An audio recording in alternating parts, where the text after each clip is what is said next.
Hello everyone, কেমন আছো সবাই? আশা করছি সবাই খুব ভালো আছো। আমিও মোটামুটি ভালোই আছি। তো অনেক দিন হলো তোমাদের সাথে তেমন কোনো বড় ভিডিও শেয়ার করা হচ্ছে না। তো আজ ভাবলাম যে চলো তোমাদের সাথে আজকে একটা রান্নার রেসিপি শেয়ার করি। তো আজ আমি বানাবো হচ্ছে লাউ পালং শাকের ঘ্যাঁট। যাই হোক, ঘ্যাঁট বা চচ্চড়ি যে যেমন বলো আর কি।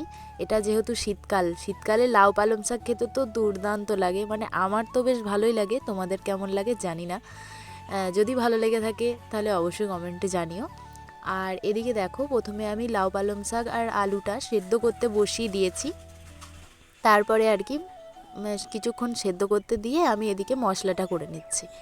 এদিকে দেখো, মশলায় দিয়েছি হচ্ছে অল্প একটু আদা আর রাঁধুনি, মানে একটা রাঁধুনি যে হয় গোটা রাঁধুনি, সেই গোটা রাঁধুনিটা আর গোটা জিরে, এই তিনটে মশলা আগে আমি বেটে নেব।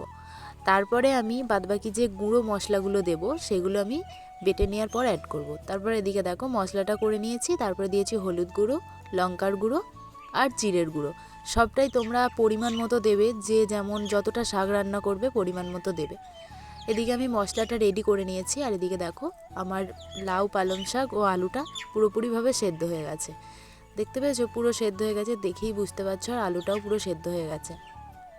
এদিকে আমি মানে লাউ পালং শাক সেদ্ধটা আর কি জলটা ঝরিয়ে নেব। কড়াই দিয়ে দিয়েছি হচ্ছে তেল। আর তারপরে কেটে নিয়েছিলাম হচ্ছে বেগুন। বেগুন দিলে আর কি খুব ভালোই হয় খেতে। আমার না বেগুন খেতে অতটা ভালো লাগে না, কিন্তু লাউ পালং শাকে তরকারিতে দিলে মোটামুটি ভালো লাগে। না দিলে আর কি তরকারিটার টেস্টটা ঠিক আসে না। এদিকে দেখো বেগুনটা আমি ভেজে নিয়েছি একটু লাল লাল করে। তারপরে দিয়ে দিচ্ছি হচ্ছে শাক, মানে সেদ্ধ করে রাখা শাকটা আমি দিয়ে দিলাম। দিয়ে একটু ভালো করে ভেজে নেবে। এই শাকটা যতটা ভালো করে ভাজবে ততটা টেস্ট হবে খেতে, মানে শাকটা ভেজে নিলে আর কি একটু বেশি টেস্ট লাগে।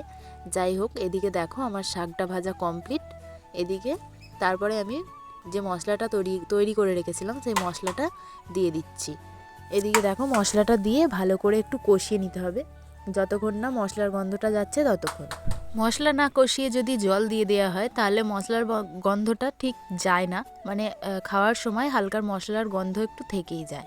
তাই জন্য একটু মশলাটা ভালো করে কষিয়ে নিলে একটু খেতেও ভালো লাগে, মানে কোনো রকম কোনো গন্ধ লাগে না। এদিকে দেখো ভালো করে আমি একটু কষিয়ে নিচ্ছি। কষিয়ে নেওয়ার পর তোমরা যে যতটা পরিমাণ মানে মিষ্টি খেতে পছন্দ করো, অনেকে লাউ শাকে বেশি পরিমাণ মিষ্টি খেতে পছন্দ করে, অনেকে হালকা মিষ্টি খেতে পছন্দ করে।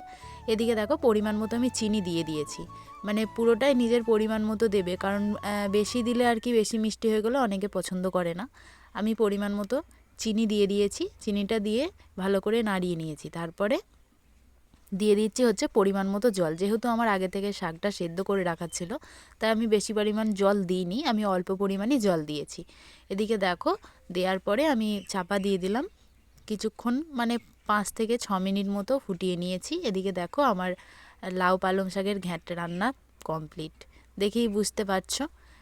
আর এদিকে দেখো পুরো মানে একটু মাখা মাখা হয়েছে। আলুগুলো একটু ভালো করে একটু গালিয়ে দেবে। আর বেগুনটা তো গলেই যায়, ভালোই হয় খেতে, মানে একটু বেগুন আর আলুটা গলিয়ে দিলে খুব সুন্দর হয়। এদিকে দেখো আমি থালাতে নামিয়েও নিচ্ছি। আর আমার এই রেসিপিটা তোমাদের কেমন লাগলো অবশ্যই জানিও, আর কমেন্টস করতে ভুলো না। চলো ভিডিওটা এখানেই শেষ করছি। টাটা, সবাই ভালো থেকো, সুস্থ থেকো।